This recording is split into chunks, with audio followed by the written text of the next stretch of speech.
வார்த்தைக்குள்ள நம்ம கடந்து போகலாம். எடுத்துக்கொள்வோம் லூக்காலின சுவிசேஷம் 2ஆம் அதிகாரம். லூக்காலின சுவிசேஷம் 2ஆம் அதிகாரம் 8ஆம் வசனத்திலிருந்து 14ஆம் வசனம் வரை. அப்பொழுது அந்த நாட்டிலே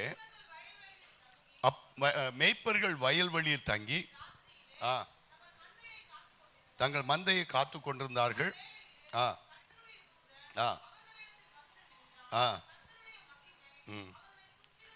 அவளை சுற்றிலும் பிரகாசித்தது. அவர்கள் மிகவும் பயந்தார்கள். தேவதூதன் அவர்களை நோக்கி, பயப்படாதிருங்கள், இதோ எல்லா ஜனத்துக்கும் மிகுந்த சந்தோஷத்தை உண்டாக்கும் நற்செய்தி உங்களுக்கு அறிவிக்கிறேன். இன்று கர்த்தராகிய கிறிஸ்து என்னும் இரட்சகர் உங்களுக்கு தாவீது ஊரில் பிறந்திருக்கிறார். பிள்ளையை துணியில் சுற்றி முன்னணியில் கிடத்திருக்க காண்பீர்கள். இதுவே உங்களுக்கு அடையாளம் என்றான். அந்த சனமே பரமசேனை திரள் அந்த தூதனுடைய தோன்றி, உன்னத தேவனுக்கு மகிமையும் பூமியில சமாதானமும் மனுஷன் மேல் பிரியம் உண்டாவதாக என்று சொல்லி தேவனை துதித்தார்கள். ஹல்லேலூயா, ஆமென். இந்த கிறிஸ்மஸ் நாட்களில் ஊழியக்காரர்களுக்கு செய்தி எடுப்பது என்பது மத்தேயுல லூக்கால இருந்து தான் எல்லா வருஷமும் செய்தி எடுக்கணும். ஆமென். இது நான் ஒரு 4 வருஷத்துக்கு முன்னே பேசின செய்தியாக இருந்தால் எப்போவோ கேட்ட மாதிரி இருக்க நீங்கள் உடனே மார்க் போடுவீங்க. ஆமென். என்ன ஹல்லேலூயா. அப்போ ஒவ்வொரு இந்த செய்திக்குள்ளே இருந்து உங்களுக்கு வித்தியாசமான கர்த்தருடைய வார்த்தை கொண்டு வருவது என்பது, மற்ற நாட்கள் நம்ம ஏதோ ஒரு பகுதியிலிருந்து செய்தியை எடுத்து உங்களுக்கு பிரசங்கம் பண்ணிடலாம். ஆனால் கிறிஸ்மஸ் நாட்களில் மத்தேயு லூக்காவில் இருக்க இந்த வேத பகிர்ந்து தான் உங்களோடு கூட கர்த்தருடைய வார்த்தையை நாங்கள் பகிர்ந்து கொள்ள வேண்டும். ஆமென். ஆனால் கர்த்தர் ரொம்ப நல்லவன். நீங்கள் வாசித்த இந்த வேத பகுதியில் ஒரு 3 காரியங்களை சில நாட்களுக்கு முன்பாக கர்த்தர் உங்களுக்கு செய்தியாய் பிரசங்கிக்க பண்ணும்படியான சில குறிப்புகளை கொடுத்தார். நீங்கள் வாசித்த வேத பகுதியில் நீங்கள் பார்த்தீங்கன்னா, முதலாவது 2ஆம் அதிகாரம் அங்கே வேதம் சொல்றது 10ஆம் வசனத்தில், தேவதூதன் அவளை நோக்கி, பயப்படாதீர்கள், இதோ எல்லா ஜனத்துக்கும் மிகுந்த சந்தோஷத்தை உண்டாக்கும் நற்செய்தி உங்களுக்கு அறிவிக்கிறேன். ஆமென். உங்களுக்கு இந்த காலை வேளையில நற்செய்தி அறிவிக்கிற நாளாய் தேவன் நாளை தந்திருக்கிறார். ஆமென். இங்க தேவதூதன் அங்க மேய்ப்பர்களை பார்த்து சொல்றான், எல்லா அவர்களுக்கு மட்டுமல்ல, மேய்ப்பர்களுக்கு மட்டுமல்ல, எல்லா ஜனத்துக்கும் மிகுந்த சந்தோஷத்தை உண்டாக்கும். தம்பி 3 பேர் கொஞ்சம் அமைதியா இருங்க, கவனிங்க. இந்த 3 தம்பிகளும் கொஞ்சம் அமைதிப்படுத்துங்க. ரொம்ப பேசுறீங்க, அமைதியா இருக்கணும். தேவனுடைய வார்த்தைக்கு டிஸ்டர்பன்ஸ் இருக்கக்கூடாது. கவனிங்க. எல்லா ஜனத்துக்கும் மிகுந்த சந்தோஷத்தை உண்டாக்கும் நற்செய்தியை உங்களுக்கு அறிவிக்கிறேன். ஆமென். பாருங்க, இவங்க எங்க இருக்கிறாங்கன்னா, வனாந்தரத்தில் ஆடுகளை மேய்த்து கொண்டிருக்கிறார்கள். ஆமென். மேய்ப்பர்கள் எங்க இருப்பாங்க? வனாந்தரத்தில் இருப்பாங்க. ஆமென். பாருங்க, இங்க தேவாலயத்தில் சிலர் காத்து கொண்டிருக்கிறாங்க. வேதத்தை நீங்க எடுத்துக்கொண்டீங்கன்னா வாசிங்க. லூக்காலின சுவிசேஷம் 2ஆம் அதிகாரம் 24ஆம் வசனத்திலிருந்து வாசிப்போம். கர்த்தருடைய நியாய பிரமாணத்தை சொல்லி இருக்கப்படி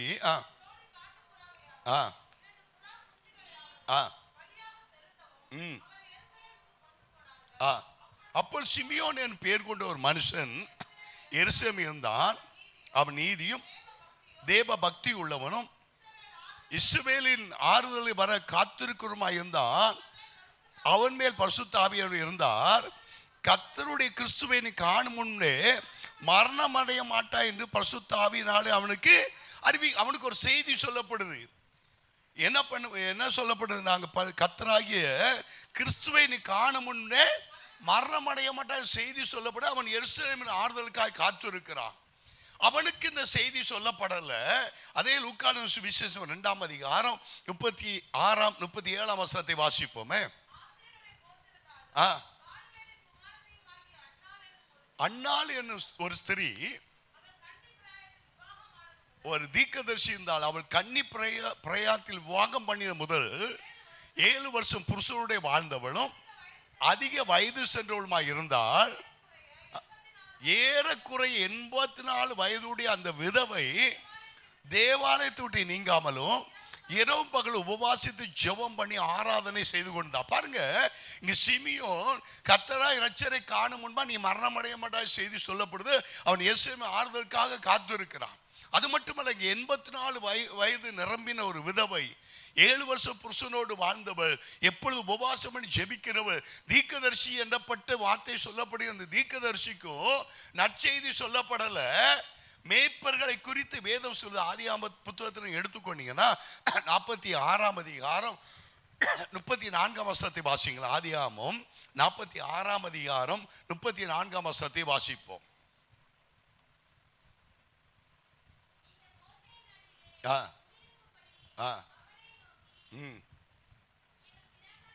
எங்கள் பிதாக்களைப் போல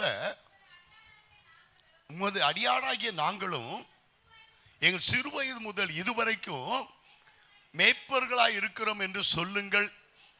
மேய்ப்பர்கள் எல்லாரும் எகிப்தியருக்கு அருவருப்பாய் இருக்க. பாருங்க, யாருக்கு முதலாவது நற்செய்தி சொல்லப்பட்டதுன்னா மேய்ப்பர்கள் எகிப்தியருக்கு எப்படிப்பட்டவளா? சத்தமா சொல்லுங்க. அருவருப்பான. நம்ம ஒருவேளை எகிப்தியர்கள் மட்டுமல்ல, ஒரு மந்தை கூட்டத்தில் ஒரு மனுஷன் இருப்பானா, ஒரு நூற்றுக்கணக்கான ஆடுகள் மந்தை இருக்குன்னா அந்த இடத்துல போகும்போது என்ன இருக்கும்? சென்று வாசனை வருமா? பேச மாட்டேங்க. என்ன மந்தை இருக்கிறது என்ன இருக்குன்னா அப்படியே அலாட்டா பார்க்குறோம், நாற்றம் இருக்கும். ஆமே. அது கூடவே இருக்கிற அந்த மனுஷனுடைய சரீரத்தில் என்ன இருக்கும் தெரியுமா? கண்டிப்பா அந்த மாட்டுடைய அந்த ஆடுகளுடைய நாற்றம் அவள் மேல பட்டதுனால வஸ்திரத்துல அவங்க அந்த ஆடுகளை கண்காணிக்கிறதுனால அவருடைய வஸ்திரத்துல கூட ஒரு நாற்றம் எடுக்கிற சுமல் இருந்திருக்கலாம். அதனால தான் வேதம் சொல்றது, மேய்ப்பர்கள் எகிப்தியருக்கு எப்படிப்பட்டவர்களா? அருவருப்பானவர்கள். அது மட்டுமல்ல, ஆலயத்தில் காத்திருக்கிற எருசலேம் ஆறுதலுக்காக சிமியோன் காத்திருக்கிறார். 84 வயதுடைய விதவை தேவாலயத்தில் இரவும்பால் உபவாசம் ஜெபித்துக் கொண்டிருக்கிறார். அவளுக்கு அந்த செய்தி சொல்லப்படவில்லை. யாராலோ புறக்கணிக்கப்பட்டு அவர்கள் தேவாலயத்துக்கு போகக்கூடியவளாய் காணப்படல. எங்கேயோ மந்தையை மேய்த்து கொண்டிருக்கிறாங்க. ஓய்வு நாளுக்கு நான் ஆலயத்துக்கு போவேன், மந்தையை யாராவது பார்க்கணும்னு நினைக்க முடியாது. அவருடைய நோக்கம் எல்லாமே தங்கள் மந்தை மேலதான் இருக்கும். இன்னைக்கு அநேகருடைய நோக்கம் என்ன தெரியுமா? வேலை, சம்பாதிக்கணும். எப்ப பாரு வேலை, அந்த பிசினஸ் பண்ணணும், இதுல இன்வெஸ்ட்மெண்ட் பண்ணணும். ஆனால் ஆண்டவர் யாருக்கு அந்த நல்ல செய்தியை சொல்றாரு தெரியுமா? தேவாலயத்தில் காத்து கொண்டிருக்கும் மட்டுமல்ல, தேவனுடைய அந்த கர்த்தராகிய கிறிஸ்துவை காணும் முன்னே நீ மரணம் அடைய மாட்டான்னு சொல்லப்பட்ட சிமியோனுக்கு தேவதூதர்கள் தரிசனமாகவில்லை, உலகத்தின் முன்பாக தங்களுடைய ஆசியை பெருக்கும்படியாக புறக்கணிக்கப்பட்ட உலகத்தால் வெறுக்கப்பட்ட ஒரு சந்ததிக்கு முதலாவது செய்தி சொல்லப்படுகிறது. இன்று கர்த்தராகிய கிறிஸ்துவின் இரட்சகர் உங்களுக்கு தாவீதின் ஊரிலே பிறந்திருக்கு. ஆமே. அவர்களுக்கு மட்டுமல்ல, எல்லா ஜனங்களுக்கும் மிகுந்த சந்தோஷத்தை உண்டாக்குன செய்தி. ஆமே. பாருங்க, இந்த மேய்ப்பர்களை குறித்து நான் வேதத்தை தியானிக்கிற வேளையில அவங்களுக்கு ஒரு காரியம் சொல்லப்படுகிறது. பாருங்க, வாசிங்க. 11ஆம் வசனத்தை வாசிப்போம். 2:11 வாசிக்கலாம். இன்று கர்த்தராகிய கிறிஸ்து என்னும் இரட்சகர் உங்களுக்கு தாவீதின் ஊரிலே பிறந்திருக்கிறார். பிள்ளைய துணிகளை சுற்றி முன்னணியில் கிடத்திருக்க காண்பீர்கள். இதுவே உங்களுக்கு. பாருங்க, மேய்ப்பர்கள் படிப்பறிவில்லாதவர்கள், அருவருப்பானவர்கள், புறக்கணிக்கப்பட்டவர்கள், தேவனுடைய ஆலயத்தில் காத்திருக்கக்கூடிய அனுபவம் வாய்ந்தவர்கள் அல்ல. ஆனா தேவதூதன் சொல்றா, இன்று கர்த்தராகிய கிறிஸ்து என்னும் இரட்சகர். ஆமென். பெருங்களத்தூர்ல இயேசு பிறந்திருக்காருன்னா எங்க போய் கண்டுபிடிக்கிறது? அதுக்கு ஒரு அடையாளத்தை வேற தேவன் சொல்றா. பிள்ளைய, உங்க பிள்ளையெல்லாம் எதுல சுத்துவீங்க? இதுதான் அடையாளம். ஆமே. பாருங்க, மேய்ப்பர்களை குறித்து சொல்லுது. அடுத்த வசனத்தை நீங்க பார்த்தீங்கன்னா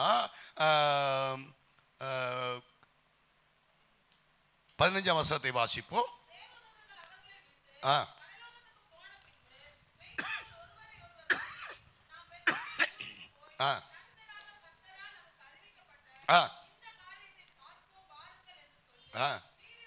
தீவிரமாய் வந்து மரியாளையும் யோசேப்பையும் முன்னணியில் கடத்திருக்க பிள்ளையும் கண்டார்கள். அல்லேலூயா.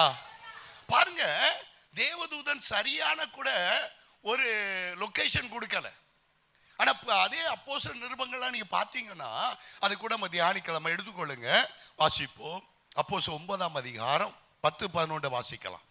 அப்போஸ்தலர் பொதுவான நிருபம் 9ஆம் அதிகாரம் 10-11 வாசிப்போம். தமஸ்குவிலே அனனியான்னு பேருள்ள ஒரு சீசன் இருந்தான்.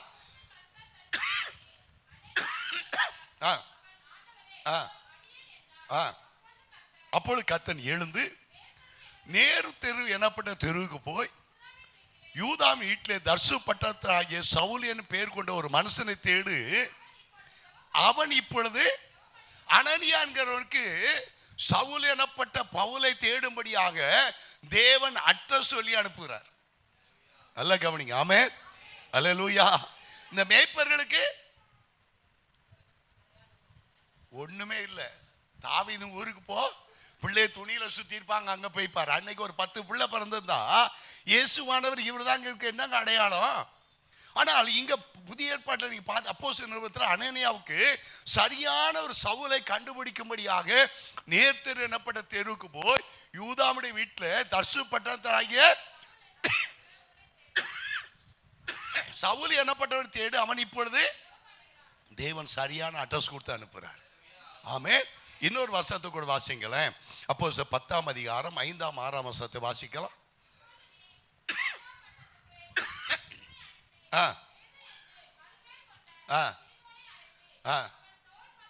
அவன் தோல் பதனியாகிய சீமோன் என்று ஒருவரிடத்தில் தங்கி இருக்கிறான். அவனுடைய வீடு கடற்கரை. பாருங்க, ஆண்டவரை தேவன் தம்முடைய தூதன் அனுப்பினாலும் தேவன் தரிசனமானாலும் ஒரு மனுஷனை பார்ப்பதற்கு சரியான அட்ரஸ் கொடுத்து அனுப்புறார். ஆமென். மேய்ப்பர்கள் அருவருப்பானவர்கள், படிப்பறிவில்லாதவர்கள், தேவனை பற்றியதான சரியான அறிவில்லாதவர்கள். ஆனா தேவதூதன் சொல்றான், இன்று கர்த்தராகிய கிறிஸ்து ரட்சகர் உங்களுக்கு தாவி உள்ள பிறந்திருக்கார். அதுக்கு ஒரே ஒரு அடையாளம் தான், பிள்ளைய கரெக்டா கண்டுபிடிச்சாங்கப்பா. அல்லேலூயா. நல்லா தெரிஞ்சுக்கங்க, ஞானிகளை வெட்கப்படுத்தும்படியாய் பைத்தியமான கர்த்தர் தெரிந்து கொண்ட. ஆமென், அல்லேலூயா. ஆனா சாஸ்திரிகளுக்கும் அங்கு நட்சத்திரம் வழிகாட்டுது. மத்தேயு எழுதின சுவிசேஷத்தை எடுத்துக்கொள்ளுங்க. மத்தேயு எழுதின சுவிசேஷம் 2ஆம் அதிகாரம் 1ல இருந்து வாசிங்க. மத்தேயு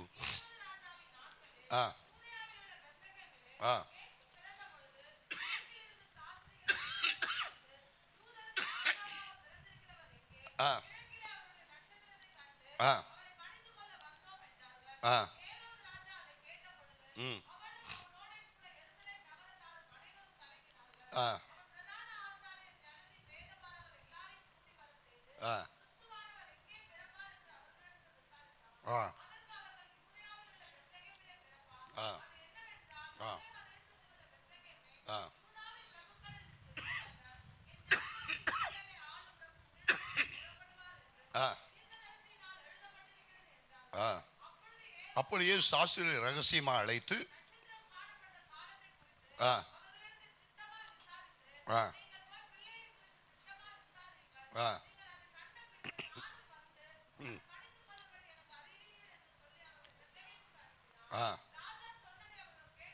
ராஜா சொன்னதை அவள் கேட்டு போகையில்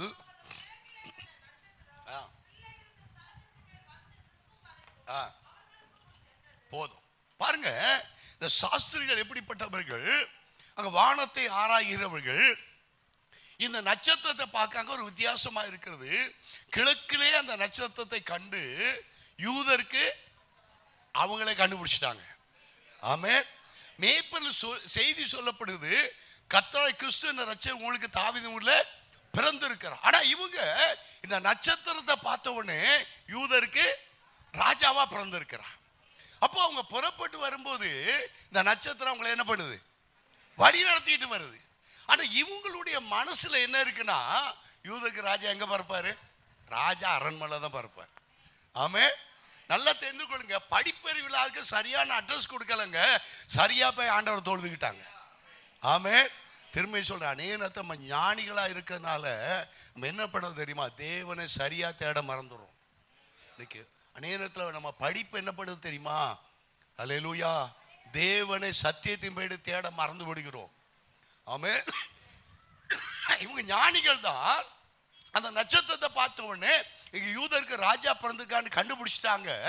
நேர பார்த்து எங்க போனாங்கன்னா ஏரோதுடைய அரண்மனைக்கு போறாங்க.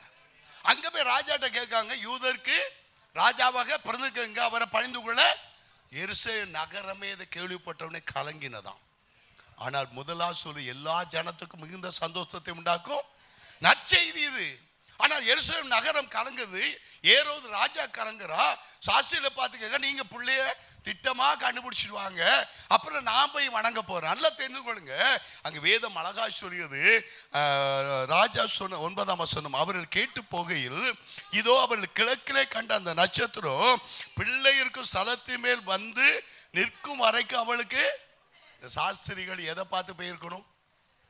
நட்சத்திரத்தை பார்த்துக்கிட்டே போயிருக்கணும். ஆமே, அல்லேலூயா. அநேக நேரத்தில் நல்லா படிச்சவங்க பண்ற பெரிய தவறு என்ன தெரியுமா? தங்க சொந்த ஞானத்தை நம்பிடுவாங்க. ஆமே, ஆமே. பாருங்க, இவங்க அப்படிதான். யூதருக்கு ராஜான எங்க பிறந்திருப்பாரு, இவங்க ஞானத்துல பார்க்காங்க, ஏரோது அரண்மனைக்கு போறாங்க. ஆனா தேவனால் உண்டாக்கப்பட்ட நட்சத்திரம் அரண்மனை விட்டு வெளியே வந்து பிள்ளை இருக்கும் ஸ்தல வரைக்கும் அது காண்பிக்கிற வரைக்கும் நட்சத்திரம் சரியான வழி காட்டுச்சு. அல்லேலூயா. பாருங்க, இது நல்ல கவனிங்க. இவள் செய்த அந்த தவறுனால எருசலேம் நகரம் கலங்கினது மட்டுமல்ல, வேதம் சொல்லுது, ஏரோது ராஜா சாஸ்திரிகளால் தான் வஞ்சிக்கப்பட்டதை அறிந்த போது தேவதூதன் சொல்றா, நீங்க ஏரோது அரண்மனைக்கு போக வேண்டாம், வேற வழியா உங்க பட்டணத்துக்கு போகணும்னு. சாஸ்திரிகள் வேறு வழியா போய்விடுகிறார்கள். ஏரோது ராஜா வஞ்சிக்கப்பட்டதை அறிந்த உடனே அங்க எருசலேமை பிறந்த 2 வயதுக்கு கீழ்ப்பட்ட எல்லா ஆண் பிள்ளைகளையும் ஏரோது ராஜா கொலை செய்தான். அங்கு புலம்பலும் அழுகையும் உண்டாயிற்று. ஆமே, அல்லேலூயா, அல்லேலூயா. அதனால நல்லா தெரிஞ்சுக்கணும், நம்ம நிறைய படிச்சோன்னு ரொம்ப அறிவாளி நம்ம நினைச்சிடக்கூடாது. வேதத்தை நம்ம எப்போ தேவனுக்கு முன்பா யாரா இருந்தாலும் சரிதான், நம்ம ஒண்ணு இல்லைன்னு தாழ்த்த கற்றுக்கொள்ளணும். ஆமே, அல்லேலூயா. சத்தமா சொல்ல, அல்லேலூயா, அல்லேலூயா. பாருங்க, படித்தவர்கள் சரியான வழியில போய் தேவனை தரிசிக்கவில்லை, படிப்பறிவில்லாதவர்கள் சரியான அட்ரஸ் கொடுக்கல. ஆனா சரியாய் கர்த்தரை அறிந்து அவள் தேவனை துதித்த மட்டுமல்ல, அவள் இயேசுவை குறித்து எங்கும் பிரசித்தம் பண்ணினார்கள். ஆமே. சாஸ்திரிகள் வேற வழி அவன் பார்த்துட்டு பணிஞ்சிட்டு பொன்னையும் தூப வர்க்கத்தை வெள்ளை போலத்தை வச்சுட்டு அவன் பணிஞ்சிட்டு போயிட்டாங்க. ஆனா அந்த மேய்ப்பர்கள் இயேசுவை கண்டவுடன் எங்கும் போய் இரட்சகர் பிறந்திருக்காங்க செய்தியை எங்கும் பிரசித்தம் பண்ணார்கள். ஆமே. இன்னைக்கு நீயும் நானும் ஒருவேளை உலகத்தார்களுடைய பார்வையில் படிப்பறிவு இல்லாதவர்களா இருக்கலாம், புறக்கணிக்கப்பட்டவர்களா இருக்கலாம். ஆனா நீங்களும் நான் தான் கிறிஸ்துவ நிரூபமாயிருக்கிறோம். ஆமே. அப்ப முதலாவது இந்த நாலு செய்தி என்னன்னா, உங்களுக்கு ஒரு நற்செய்தி. ரட்சகர் பிறந்திருக்கிறார். இங்க ஒருவேளை ஒரு குழந்தைய வச்சு நம்ம ஒரு பிறப்பின் பண்டிகை கொண்டாடினதுனால மட்டுமல்ல, என்னைக்கு இயேசு உள்ளத்துல பிறந்துட்டாரோ அந்த செய்தியை டிசம்பர் 25ஆம் தேதி கேக்கு கொடுத்து இயேசு பிறந்த பண்டிகை சொல்வதல்ல, ரட்சகர் நமக்குள்ளாய் பிறந்த எங்கும் தினமும் நீங்க தேவனை பிரசாரம் பண்ண வேண்டும். அல்லேலூயா. முதலாவது நமக்காக ரட்சகர் பிறந்திருக்கார், அது உங்களுக்கு அடையாளம். முதலாவதாக உங்களுக்கு ஒரு நற்செய்தி, இயேசுடைய பிறப்பு உங்களுக்கு ஒரு நற்செய்தி. இரண்டாவதாக அங்கு வேதம் சொல்லுது பாருங்க, லூக்கா சுவிசேஷம் 2ஆம் அதிகாரம் 11ஆம் வசனத்தை வாசிக்கலாம்.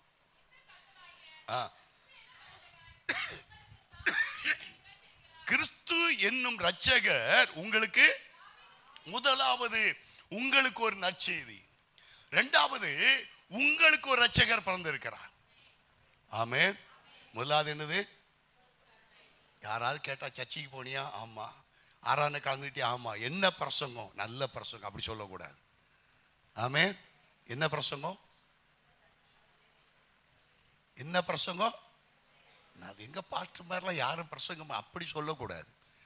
அடுத்த வருஷம் வந்தா கூட இந்த பிரசங்கத்தை என்னைக்கு நான் பேசினாலும் உங்களுக்கு மறக்கக்கூடாது. அல்லேலூயா. கிட்டத்தட்ட 35 ஆண்டுகளுக்கு முன்பாக பாஸ்டர் செமினார் போய் இந்த ஏஜி ஸ்தாபனத்து மூலமா பாஸ்டர் ஆபிரகாம் தாமஸ் அவளுக்கு கொடுத்த செய்தியை இன்னைக்கு வரை என் மனசில் அப்படியே இருக்கு. நான் ஒவ்வொரு பாயிண்டாக நான் சொல்லுவேன். அல்லேலூயா. அப்போ நம்ம முடிஞ்ச உடனே கேக் வெட்டலாமா, எங்கே கறிக்கு காலி ஆயிருமோன்னு நினச்சிக்கிட்டு இருக்கக்கூடாது. இந்த செய்தியை நான் இனிமேல் ஆயில்ல என்றைக்குமே இந்த வசனத்தை வச்சு என்றைக்கும் என்ன பண்ணக்கூடாது, பிரசங்கம் பண்ணக்கூடாது. நீங்கள் எழுப்பி சொல்ல பாஸ்டர் 2024ஆம் தேதி கிறிஸ்துமஸ் இந்த பிரசங்கம் தான் பண்ணீங்கன்னு சொல்லிடணும். அடுத்த வருஷமே இதை பேசினாலும் நீங்கள் புது பிரசங்கம் மாதிரி கவனிக்கக்கூடாது. அல்லேலூயா. ஆமென். முதலாவது உங்களுக்கு ஒரு நற்செய்தி, இன்று ரட்சகர் உங்களுக்கு பிறந்திருக்கிறார். முதலாவது உங்களுக்கு ஒரு நற்செய்தி, இரண்டாவது உங்களுக்காக ரட்சகர் பிறந்திருக்கிறார். ஆமென். ரட்சகர்னா என்ன அர்த்தம்? நீங்களே சொல்லிருங்க பாஸ்டர். ரட்சகர்னா என்ன அர்த்தம்? யாரோ ஒருத்தர் கொஞ்சம் சொல்றாங்க, பாதி சொல்றாங்க. சத்தமாக தான் சொல்லிருங்க, பயம் இல்லை. பாஸ்டர் மேடையில் கூப்பிட்டு திட்ட மாட்டேன், என்கரேஜ் பண்ணுவேன். அல்லேலூயா. எடுத்துக்கொள்ளுங்க. மத்தேயு 1:21 வாசிங்க. மத்தேயு 1:21 வாசிக்கலாம். அவள் ஒரு குமாரனை பெறுவாள், அவள் இயேசு என்று பெயரிடுவாயாக, ஏனெனில் அவர் தமது ஜனங்களின் பாவங்களை நீக்கி நம்மை. அப்ப இயேசு பிறந்தார், இரட்சகர் பிறந்தார்னா அந்த இரட்சகர் என்பதுக்கு என்ன அர்த்தம்னா பாவங்களை நீக்கி நம்மளை ரட்சிக்கிறவர். அல்லேலூயா. சத்தமா சொல்லுங்க அல்லேலூயா. இரட்சகர்னா என்ன அர்த்தம்? முதலாவது உங்களுக்கு ஒரு நற்செய்தி, ரெண்டாவது உங்களுக்கு இரட்சகர் பிறந்திருக்கார். அந்த இரட்சகர் பிறந்ததுனால்தான் நீங்கள் நாளும் பாவத்திலிருந்து கழுவப்பட்டு இன்னைக்கு நீதிமானாக்கப்பட்டு அவர் சமூகத்தில் பிள்ளையா வந்திருக்கும். அல்லேலூயா. இன்னும் அநேக இரட்சகரை அறியாம இருக்கிறாங்க. இன்னைக்கு அந்த நற்செய்தியை சொல்லுங்க, அவர்கள் அந்த இரட்சகரை அறியணும். ஆமென். அல்லேலூயா. பாருங்க, எங்க வேதம் சொல்றது பாவங்களை நீக்கும்படியாகவே இயேசு இரட்சகராய் பிறந்தார். இனிமே யார் கேட்டான்னு சொல்லணும், இயேசு பிறந்தார்னா எதுக்குங்க பிறந்தார்னா என்ன சொல்லணும்? பாவத்தை மன்னிக்கிறவராக, பாவத்தை கழுவி என்னை ரட்சித்தார், உன்னை ரட்சிக்கும்படியா பிறந்தார். அல்லேலூயா. எடுத்துக்கொள்ளுங்க. பாருங்க, எடுத்துக்கொள்ளுங்க. மத்தேயு சுவிசேஷம் 3:6 வாசிங்க. மத்தேயு 3:6 வாசி. அவர்கள் தங்கள் பாவங்களை அறிக்கையிட்டு யோர்தான் நதியில் யோவானால் ஞானஸ்நானம் பெற்றாங்க. எப்படி ஞானஸ்நானம்னா என்ன? அடிக்கடி சொல்றதுதான் பாவத்தை அறிக்கையிட்டு மனம் திரும்பி எடுப்பது தான் ஞானஸ்நானம். அல்லேலூயா. சில சர்ச்சில் 13 வயசுல கொடுத்துறாங்க பாஸ்டர். நீங்க என்ன கொடுக்க முடியும்? நான் 50 வயசானாலும் கொடுக்க மாட்டேன். ஏன் தெரியுமா? ஒரு மனுஷன் பாவத்தை விட்டு மனம் திரும்பாம நீ ஞானஸ்நானம் எடுக்கிறேன்னு வையன், அவன் திரும்ப அதே பாவத்துல தான் வாழுவான். எத்தனை பேர் ஒத்துக்கிறீங்க? ஆமென். அப்ப ஞானஸ்நானம் என்ன? நீ ஞானஸ்நானம் கொடுத்துருங்க பாஸ்டர், அப்புறம் அவன் சரியாயிருவான். அப்படி வேதம் எங்கேயும் சொல்லல. ஆமென். யாரோ ஒரு பாஸ்டர் கொடுக்காரு, அவரை நான் பின்பற்ற முடியும், வசனத்தை தான் பின்பற்ற முடியும். ஆமென்.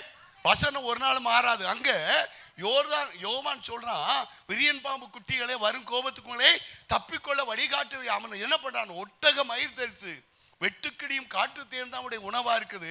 அவனுடைய உடையில பெரிய ராஜ வஸ்திரம் தரிக்கல. ஆனா அவன் சொன்ன வார்த்தை கேட்டவனே ஜனங்கள் பாவ உணர்வடைந்து என்ன செய்தார்கள்? பாவங்களை அறிக்கையிட்டு மனம் திரும்பி ஞானஸ்நானம் எடுத்தார். ஆமே. அவன் ஞானஸ்நானம் என்னங்க? பிள்ளைகளுக்கு சொல்லணும், சத்தியத்தை சொல்லி கொடுக்கணும். அவன் ஞானஸ்நானம் எடுக்கும்போது என்ன பண்ணணும்? அதுக்கு முன்பாக பாவத்தை அறிக்கையிடணும். தன் பாவங்களை மறைக்கிறவன் வாழ்வடைய மாட்டான், அதை அறிக்கை செய்து விட்டு விடுகிறவனோ. அப்போ ஞானஸ்நானம் என்பது என்ன பண்றோம்? அநேக நேரத்தில் அம்மா அப்பா கிறிஸ்தவங்க 15 வயசு ஆயிட்டு, இவளுக்கு 15 வயசு ஆயிட்டு ஒரு ஞானஸ்நானம் கொடுத்து விட்டுருங்க.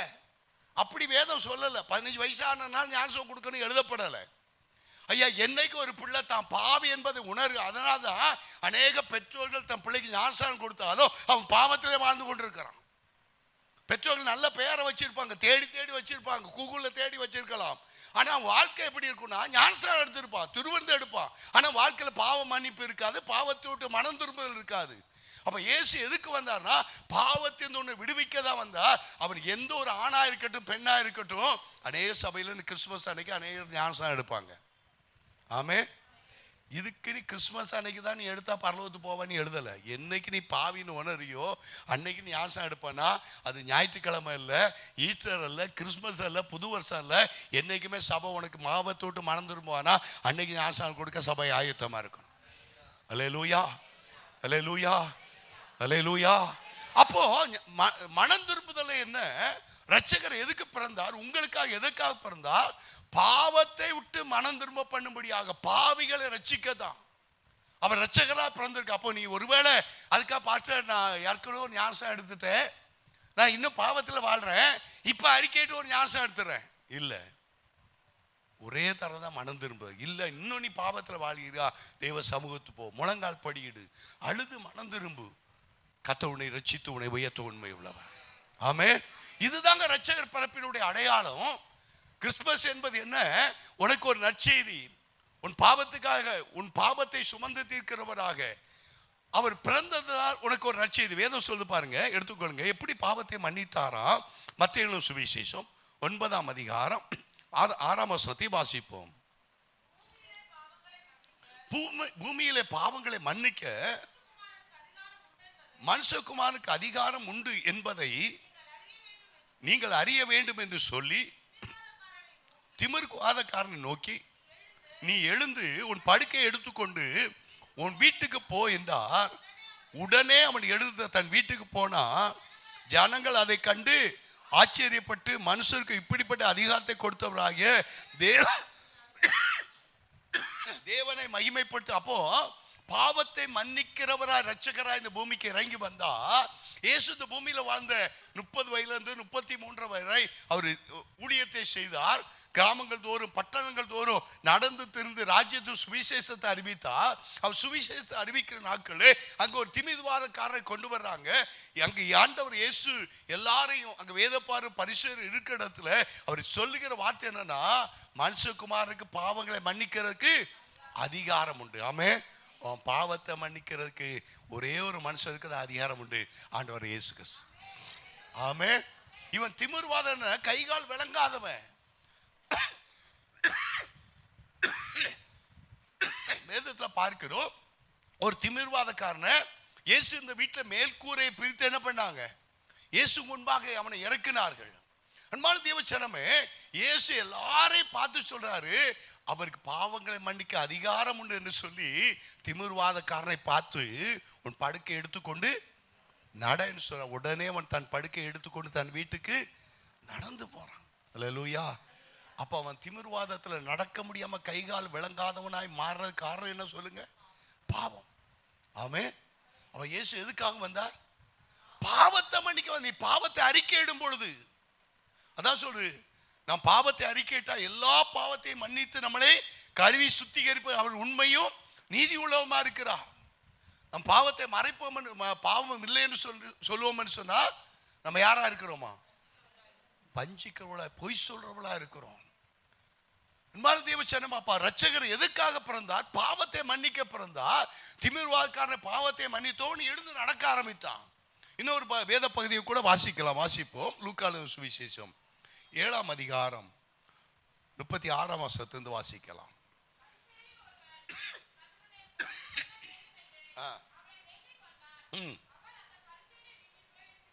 அவர் அந்த பரிசேயன் வீட்டில் பிரவேசித்து பந்தி இருந்தார். அப்பொழுது அந்த ஊரில் இருந்த பாவியான ஒரு ஸ்திரீ பரிசேயன் வீட்டு பந்தி இருப்பதை அறிந்து பரிமள தைலம் கொண்டு வந்து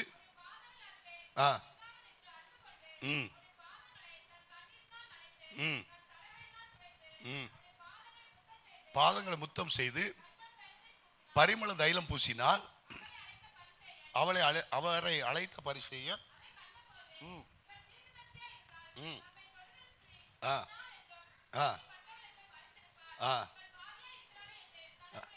தனக்குள்ளே சொல்லிக் கொண்டான். 7:48 வாசிங்க.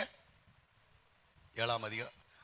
அவளை நோக்கி உன் பாவங்கள் மன்னிக்கப்பட்டது என்றார். ஹல்லேலூயா.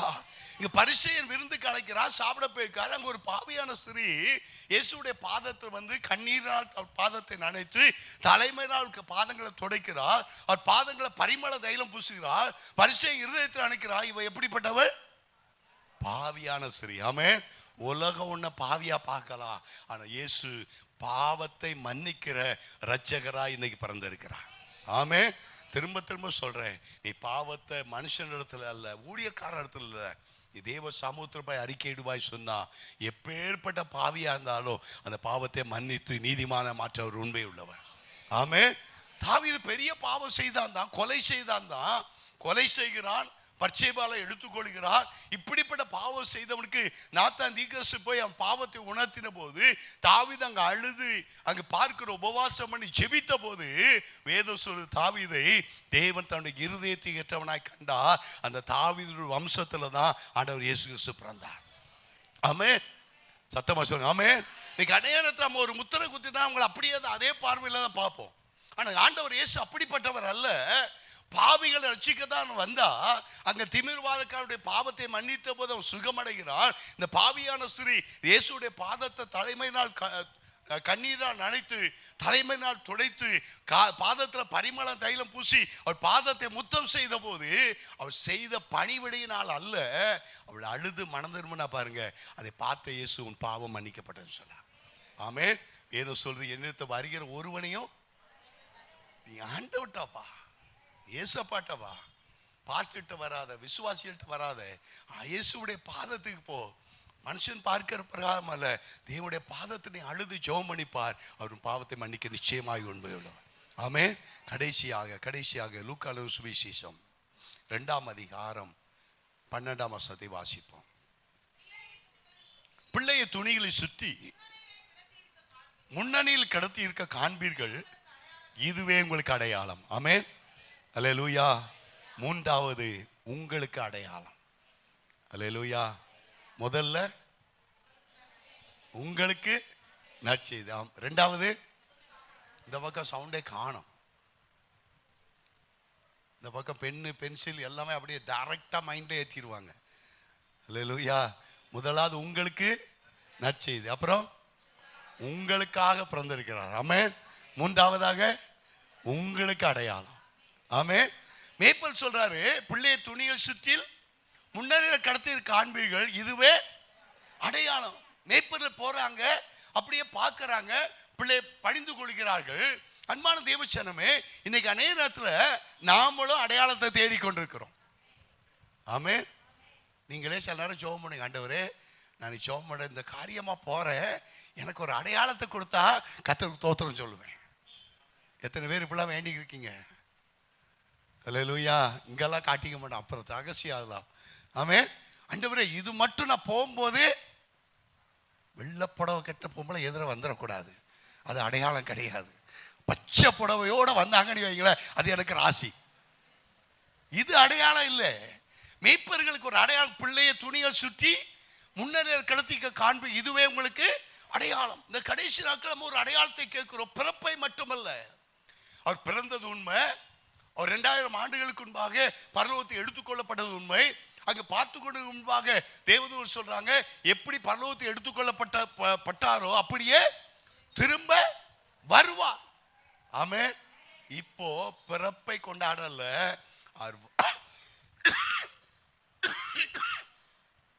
அவர் வரப்போகிறார். வரும்பொழுது நீங்களும் நானும் ரகசிய வருகையில் எடுத்துக்கொள்ளப்படணும். ஆமென். இன்னும் இந்த சின்ன குழந்தையாவே இயேசுவை தூங்கு தூங்கு பாலானி பாட்டு பாடி கேக்கு வெட்டி கொண்டாடுவதற்கு மட்டுமல்ல, இதோ வாசலண்டையில் வந்து நிற்கிறேன்னு சொல்றாரு. அவருடைய வருகை சமீபமா இருக்கிறது. ராஜாதி ராஜா மத்திய வானத்தில் வரப்போகிறார். வரும்பொழுது நீயும் நானும் ஆயத்தமா இருக்கிறியா? அப்ப நீங்க கேட்கலாம், அவர் வர்றாரு தான். நான் கூட சொல்றேங்க, நான் ஸ்கூலில் 9th படிக்குமே என் ஃப்ரெண்ட்ஸாக கேட்பாங்க, இயேசு 2000 வர்றாராம. அப்போ நான் யோசிப்பேன், எனக்கு இப்போ வயசு 13 வயசு. எப்போ? 1973 என் வயசு 12 இருக்குன்னு நினைக்கிறேன். அப்போ 2000 வருவாருன்னா எத்தனை வருஷம் இருக்கு?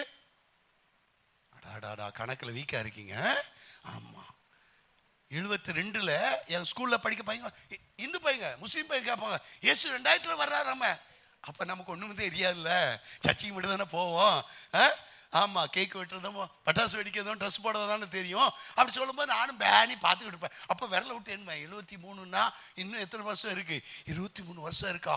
அப்போ நான் வாலிபனாக இருக்க மாட்டேன்ல. எது அப்படிதான் யோசிச்சுக்கிட்டு இருந்தேன். இப்போ 2000 இன்னும் வந்துட்டாரா? வரலையே. அதனால தான் நமக்கு என்ன நினைக்கிறோம், வர்றாதான் அழகா பழைய ஏற்பாடு புதிய ஏற்பாடு எழுதப்பட்டிருக்கு, அவர் வர்றான்னு சொல்லிக்கிட்டு தான் இருக்காங்க. ஆமென். அல்லேலூயா. நமக்கு இருக்கும் ஒருவேளை வாலிப தம்பி வருவார்னு இருக்கட்டும். இப்போ வாலிப வயசு நம்ம கொஞ்சம் நல்லா ஜாலியா அனுபவிக்கணும். இப்போ வாலிபத்தில் நம்ம எப்படி இருக்கணும்? ஃப்ரெண்ட்ஸோடு சேர்ந்து நல்லா இருக்கணும். பீச்சுக்கு போகணும், பார்க்கு போகணும், சினிமா போகணும், அட்டை அடிக்கணும், பாய் ஃப்ரெண்டு வேணும், கேர்ள் ஃப்ரெண்ட் வேணும். அடையாளம் என்னங்க? வசனம் அழகாய் சொல்லுது. லூக்கா சுவிசேஷம் 21ஆம் அதிகாரம் 7ஆம் வசனத்தை எடுங்க. லூக்கா 21ஆம் அதிகாரம் 7ஆம் வசனத்தை வாசிப்போம். அவர்கள் அவரை நோக்கி, போதகரே, இவைகள் எப்பொழுது சம்பவிக்கும்? இவைகள் சம்பவிக்க காலத்துக்கு அடையாளம் என்ன என்று.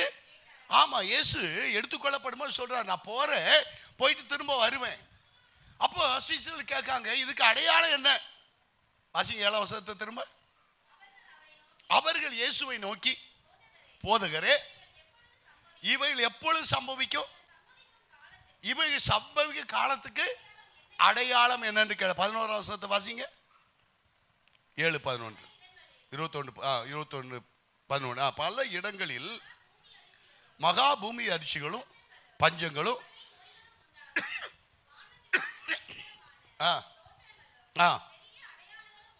எங்க ஆண்டோட வருகைக்கு என்னங்க அடையாளம்?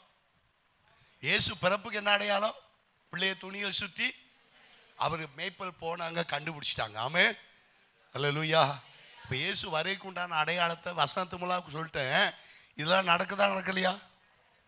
சத்தமா சொல்லுங்க. அவர் வருகை சத்தமா சொல்லுங்க. இன்னைக்கு அவர் வருவார்னு சொன்னா நீயும் நானும் அவரோடு கூட போகிறதுக்கு ஆயத்தமா இருக்கிறோமா? தனிப்பட்ட மனசாட்சியில கேட்கணும். ஆமென், சத்தமா சொல்லுங்க. ஆமென்.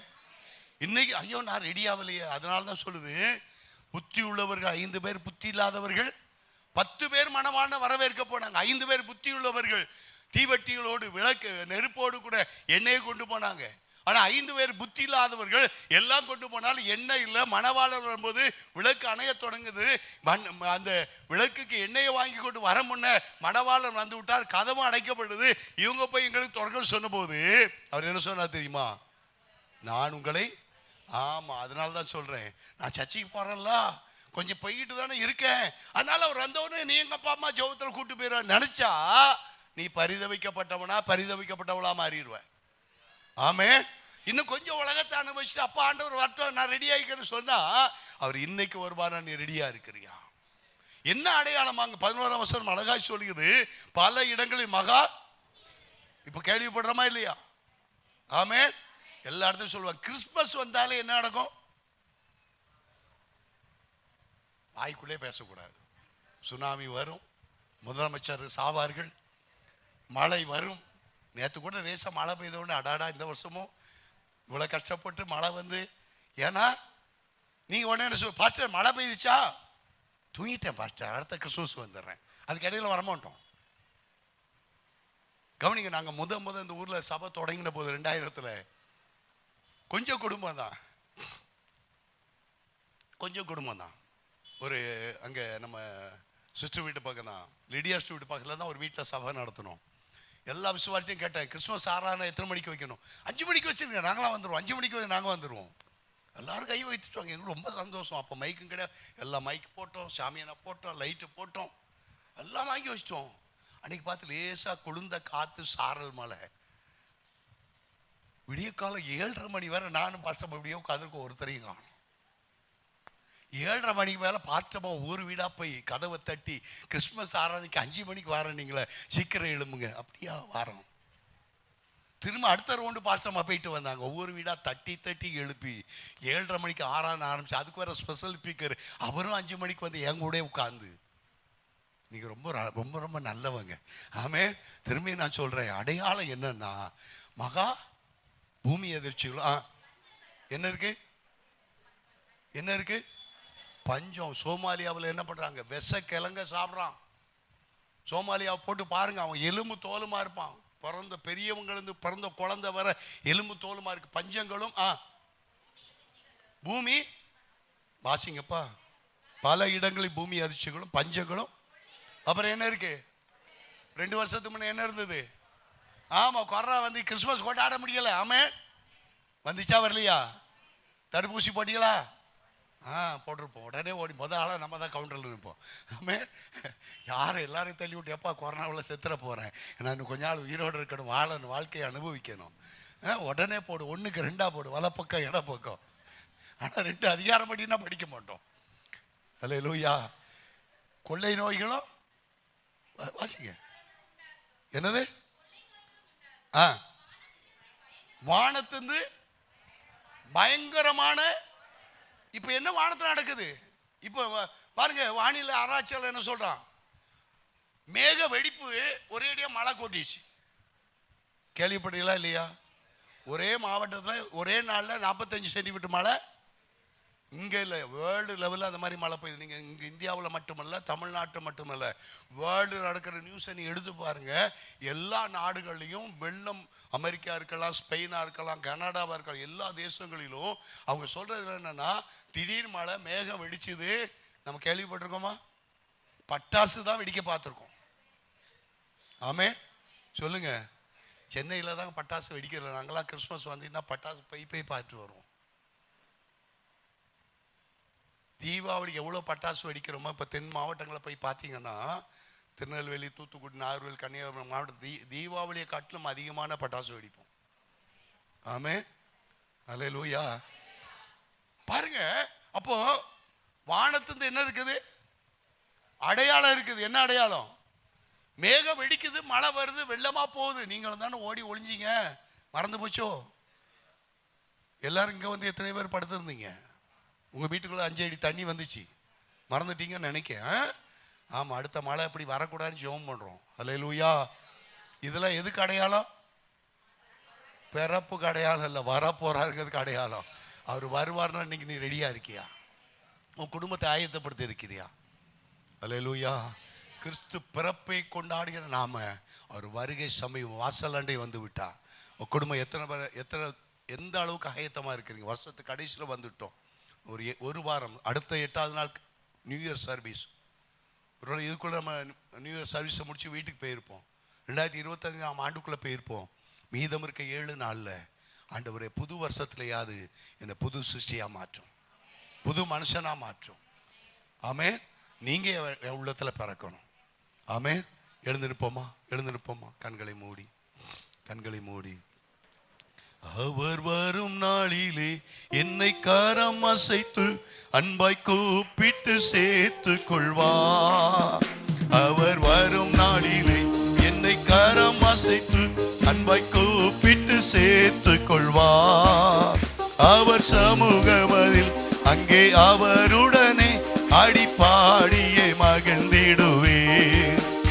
அவர் சமூகமதில் அங்கே அவருடனே அடிப்பாடியே மகிழ்ந்திடுவே.